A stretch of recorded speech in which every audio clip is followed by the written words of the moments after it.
There's no higher expectations in this whole city than what are in this building. I mean, we expect to compete and play at a really high level, and we expect to win all of our games. I mean, that's the mindset. I've been pleased how hard our guys have really competed. They played hard and practiced hard, 24/7, they really have. And it hasn't gone all perfect. From sold-out Autzen Stadium, number 7, Washington, and number 17, Oregon. Overtime for these two longtime rivals, tied at 24. First and goal from the 9, a touchdown wins it. They hand it off straight ahead for a touchdown. C.J. Verdell wins the game for Oregon. These guys have won a lot of games and they expect to win, and so when it doesn't happen, those are hard times. Nobody likes it, it's painful, but they show up and they go to work. Let's go, boys, let's go, on the hop, on the hop, on the hop. Here we go, AC, let's go, man. Let's go now, let's go now. It's an everyday thing. It can't be Tuesday, Wednesday, Thursday. I mean, it's just like how we are. I mean, practice to us is everything. Shock first, read it, good, go. Our job as coaches is to make sure practice is so hard that the game time, it's fun. Can I give my best effort so that on Saturday it becomes easy? Good. Change your targets now, change your targets. There you go. All the way down, all the way up. It's not all pretty, it's not all how we drew it up, but it is what it is. And to know that, to talk about that is one thing. It's another thing to be able to bring the energy and the intensity day after day after day, and that's what's really hard. Yeah, let's go to work. Go fast.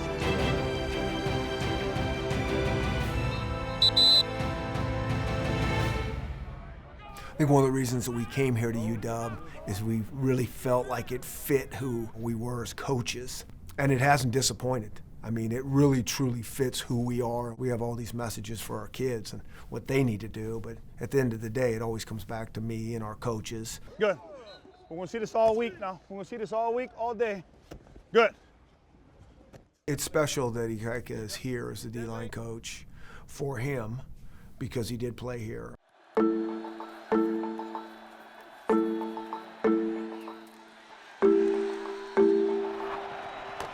Went to Commitment High School in Hawaii, and my recruiting was non-existent. I didn't have any recruiting. I walked on to the University of Washington. I was fortunate enough to earn a scholarship here after my sophomore year.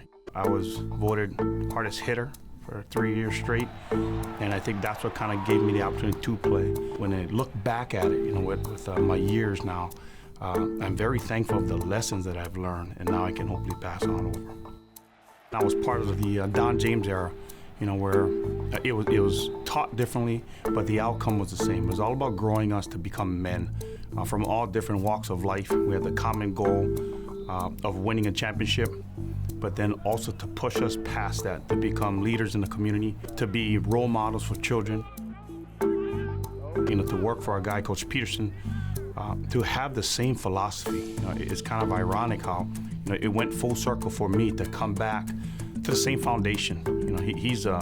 His is built for life. The way I see it is kind of old school values in high definition. Go. All right, here we go, install. I'll walk you through it as we go. Here we go. Here we go. Oregon State, we already talked about these 4 to 5 you guys already seen. These 3 we do have to take advantage of in terms of technique. This jack here, tackle there. Here's your 2 backers. Okay, so they are bind eyes. One got the back, bind eyes. One got the quarterback. Okay, we're going to take advantage of this technique here. Take it, absolutely. I think our coaches, they've just done a great job of recruiting the right people to our system, first and foremost. It starts with that, the quality of player and person.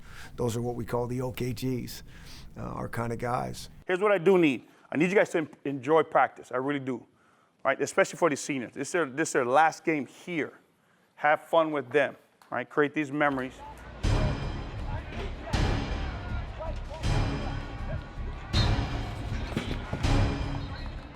My name's Greg Gaines.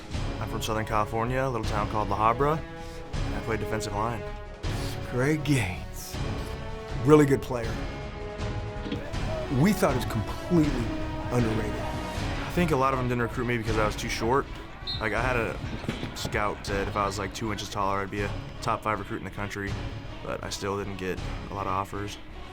I mean, he's basically a 4-year starter in the D-line. I mean, how hard is that to do?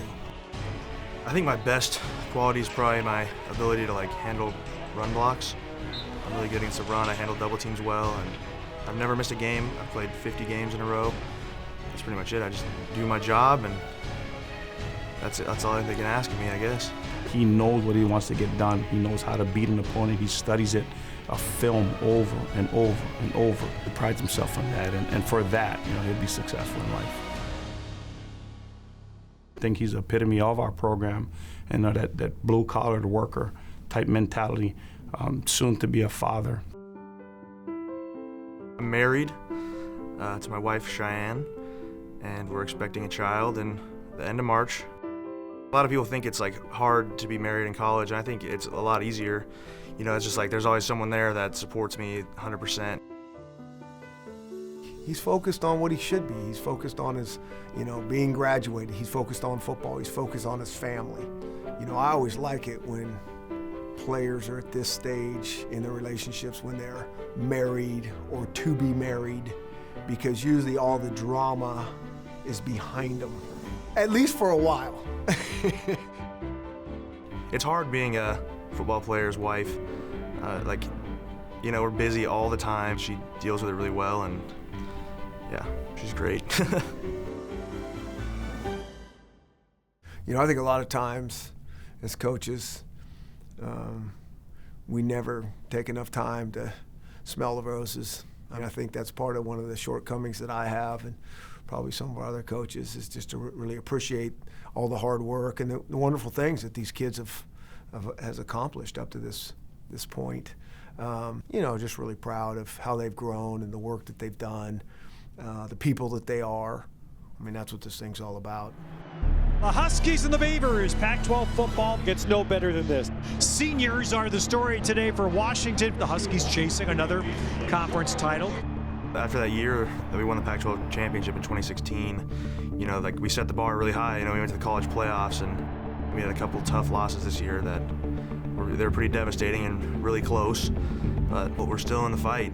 As hard as the season has been in some ways, we're still sitting kind of right where we want to be. So we have to play and practice our best at the end of the season, which is how you want to be.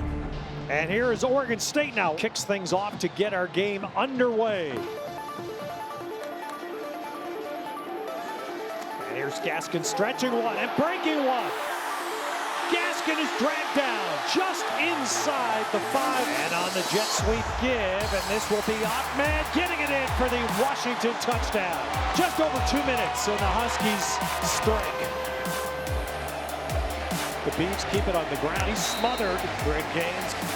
His defensive line, Shane Bowman, Greg Gaines, Jalen Johnson. This is the group that they feel most comfortable about. And Brownie taking a shot to Fuller. Got him. Touchdown. Beautifully done. Browning on the boot, looking back across the field. Now comes underneath to Gaskin for the touchdown. For senior day, with 22 young men who were able to run out for the final time here. Perfect. Come on, man. We have a couple golden rules around here, and one of them is finish everything. I mean, so we have to finish. We have to put our best foot forward, and if we can do that, this will be really a really great special season.